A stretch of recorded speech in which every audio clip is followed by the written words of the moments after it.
the sectors that were unorganized were some of the poorest, weakest workers, like hotel workers, restaurant workers, janitors, so on. Truck drivers, attempts to try and organize. Not all of them have succeeded, but at least attempts to do this, and some of them have. Home health workers, that's one that Jerry Brown just vetoed. A law that the SEIU did get through, the unions did get through, to try and allow home health workers to have the right to organize, but they don't, which is why they earn very terrible wages. And of course, a lot of this new organizing on the backs of immigrants. We'll talk about immigrant labor more in the next lecture. And fighting the unions, some of the biggest supporters of resistance, major resistance to all the public sector cuts. So you students, instead of thinking, oh, unions, we don't need those. They've been very important bulwark, trying to support schools, the community colleges. They're much stronger in the community colleges and CSUs, trying to fight cuts there, because the UC is not as unionized, certainly at the faculty level. There are a lot, of course, but around this campus, the union's very organized, trying to fight the cuts. And we're trying to work with students to fight cuts and fight tuition increases and so on. And Wisconsin is just another example of that, unfortunately. Walker got his way. The bad Walker, the evil Walker. He got his way. And but it was quite a fight, and it's not over yet by any means. But he stripped public sector workers of the right to organize. The right of collective bargaining, he just took it away. That sounds fair. Those unions, those are the cause of all our problems. They're the ones who perform poorly on their investments. They're the ones who sent their money abroad to build factories in China. They're the ones who ran up the trade deficit. They're the ones who blew up the subprime mortgages by their foolish spendthrift ways. They're the ones who cut taxes. No, I don't think so. Whoops. Well, that always makes me sound really smart when I say something profound and then kick the wastebasket. I remember I had a French teacher in high school who used to do that all the time, and we laughed all the time at him. So now there's egg on my face. Okay, the spoils of victory. What do we get at the end of the day? Massive inequality. And you wonder where it comes from. Fortunately, we had this sudden waking up. And people are actually seeing on the news, people holding signs, the 99%, tax the 1%. What's that about? Well, it's about the fact that inequality has become vastly worse in the last 20 years than it has been since the 1920s or even the 1880s. And where does that come from? It just happens? No, it doesn't just happen. It's the result of the defeat of the workers, of the unions, of the ordinary people, and the aggrandizement, self-aggrandizement of the elite through tax cuts, through financial deregulation, all the places they get their money have increased, and the taxes on them have gone down. And guess what? They're a lot richer. Even while the economy is performing badly, they're a lot richer. That's very strange. And it can't be explained by growth. It can't be explained by general growth. It can only be explained by redistribution upward, which is partly an economic fact. I said about the poor, the bad economic performance, which we could, okay, for the time being, we'll say, okay, that's not because of the rich, or it may be. But the other is just redistribution, upward. Class struggle from above, that they've been winning. So, what happened to income? Okay, here's your 1%. Now, you have different figures from different studies. So, I have one from 1997 from the UN saying the top 1% earned as much as the poorest 100 million Americans. It's actually worse than that. Those are the good old days. Here's your top 1% going back. There's the 1920s. There's today, earning roughly almost 25% of current income. Okay? Here is the way the top 1% has gone up since 79. That's the red line. You look at everybody else. It's not even the top 20%. My kind. They're us professors. We're in the top 20. So, then look at the rest. Forget it. And change in share of income, you can see the bottom 60%, no, about 80% are actually losing share. Top 20 is gained, and the top 1 has done extremely well. The last 5 years, that's dangling data there. Commercial bankers have received an astounding $2.2 trillion in the last 5 years in the middle of the Great Recession. $2.2 trillion in income. Okay, well, if they say income, a lot of it's stock, I think. I don't know if they're measuring the stock or not. You read this thing, I threw it up there. I forgot to check my sources. This is not a published paper. I'm much more careful there. Capital versus labor shares. What share of the national income is each getting? Profits over GDP. In 2005, 14.5%, highest ever recorded. Wages, meanwhile, over GDP in 2006, about the same year, just over 50%, lowest ever recorded. Now, good data only goes back to the 30s, because one of the things, by the way, that the New Deal did is it improved data collection, which since Reagan has been gotten worse. But that's another story. And executives, this is a change in the ratio of executive to worker pay, CEO to worker pay. In 1950, we were at practically a Japanese level of 8 to 1. By 2001, it was 400 to 1. Just another way of measuring inequality. And then there's Larry Ellison. And then they got retired with their golden parachutes, or the GE guy who got 100 million, they retired, and so on. He's the head of Oracle, CEO of Oracle, and the guy who's personally responsible for the America's Cup being run in the Bay, the big sailboat race, the fanciest sailboat. He puts hundreds of millions of dollars into his sailboat. He's not a philanthropist. He makes Steve Jobs look like an angel. And yet, this is a book by Jesse Fried, who teaches in the business school here, about how the CEO pay over the last 20 years, while it's gotten crazy big, doesn't actually comport or conform to any good indices of performance. And so you get these ridiculous stories of guys who get huge compensations, huge golden parachutes, just to get rid of them when they didn't perform.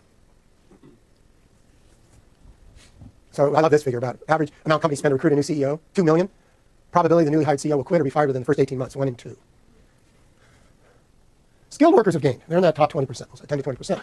So they have gained. When we talk about skilled workers, we're talking about that. The people that you are, because you're going to an elite university, most of you will become elite workers. You will not become super capitalists by and large, unless you already have inherited wealth or you're extremely lucky. But you will become professionals, managers, technical workers, most of you. And you will get a payoff for that, which is why you did all those years of homework. Okay? And there are plenty of data to show the skilled workers have gained while the unskilled have fallen back. So if you don't have a high school education, you are really screwed in today's economy in the way that you weren't in the 1950s. This is growth in the golden age of real family income by quintile. Notice, that's why we grew together. And then since 79, we grew apart. See, the top grew more and the bottom went down. That's a very revealing kind of difference of two eras, of who gains and who doesn't. Who do you blame for the decline of the bottom workers? Is it because they didn't finish high school? Well, the problem is that people who didn't finish high school in the 50s also did much better. Oh, well, maybe it has to do with we become more techie. Okay, no, everybody's got to run a computer. Well, except they would have said something like that about driving trucks and running machinery before. Is it really that different? I'm not sure it is. Certainly the payoff to that top 10 or 20% may have a lot to do with mastering new kinds of technologies. May have. But notice The Economist, when it did a big inequality issue, special issue back in 2007, the two alternatives is where should you blame China or your computer. Never should you blame the capitalists or Ronald Reagan. That wasn't on the boards. That wasn't even a discussion point. Okay, wealth. Well, if you think income's bad, where do you think income comes from?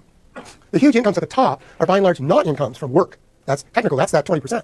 The incomes at the top 1% are from capital. They're from capital assets. That's owning companies, owning stock in companies, owning real estate and other real property, owning bonds, owning financial assets, real assets.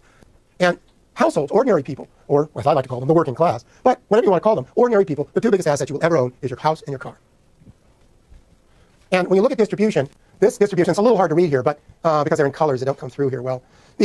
But percent owned by the top 1% of in autos is very small. It corresponds to the fact there aren't too many people in the top 1%. They may all own 5 Mercedes or 5 Humvees like Schwarzenegger, but they're not very many.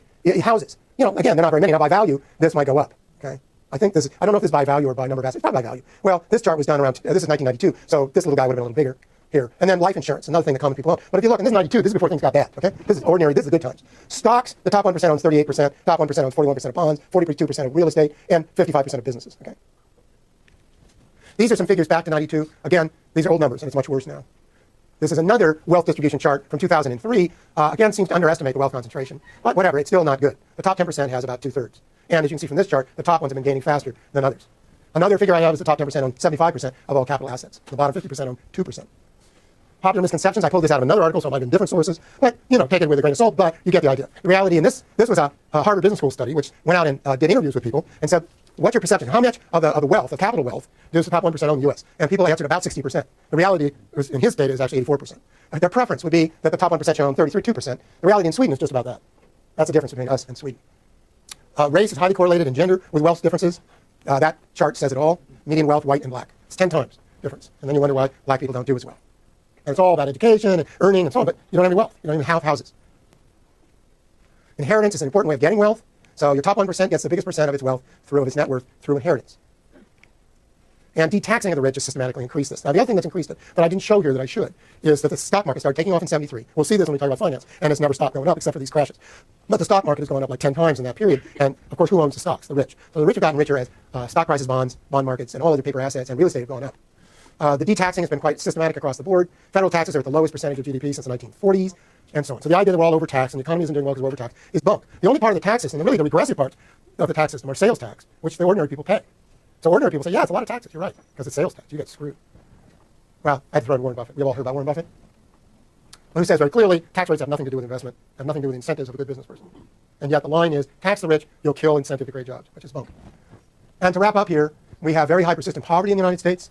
50% of the country is the working poor. That is people below about twice the, there are various ways of measuring poverty. The official poverty rate hasn't been changed since the 1960s. It's completely worthless. So people generally pay double the official poverty income, which is only like $28,000 for a family of 4, make it 50-some thousand. And look at who's below that, and that's half of everybody. I could go on and on with charts about this, but I wanted to get to this. There's a wonderful book put out by a couple of British health researchers. They put together all the health research for years that they could find internationally, and then they also do the United States, so regionally, to show that on every major index of well-being, measurements of divorce, suicide, early death, alcoholism, anything you can name, I mean, whatever, teenage pregnancy, that the countries or the places that have the greatest inequality have the worst performance in terms of human well-being. And the evidence is just shocking. The nations really do well. American states is a little more scattered, but it's the same tendency. This is inequality on this axis, and this is index of health and social problems. They put together this kind of those summary tables. And worse is high, better is low. Worse is high, better is low. The low ones on all these indexes, you get all these European countries, even Japan down here, despite all their economic problems of late. Who's up at the top all by itself? The US of A, followed by the UK, Portugal, New Zealand, all those, Australia. It's all those Anglo-American countries with our Anglo-American idea of opportunity. If you look at these ratings of children's welfare around the world, who ends up worst? US and Britain. Big surprise. And then, of course, there's the question of, if you have vast inequality, if the ruling class gets richer and richer, if you have no opposition from below, what do? They do really stupid things. They do stupid things like deregulating hedge funds and the stock market, which then blows up in everybody's face.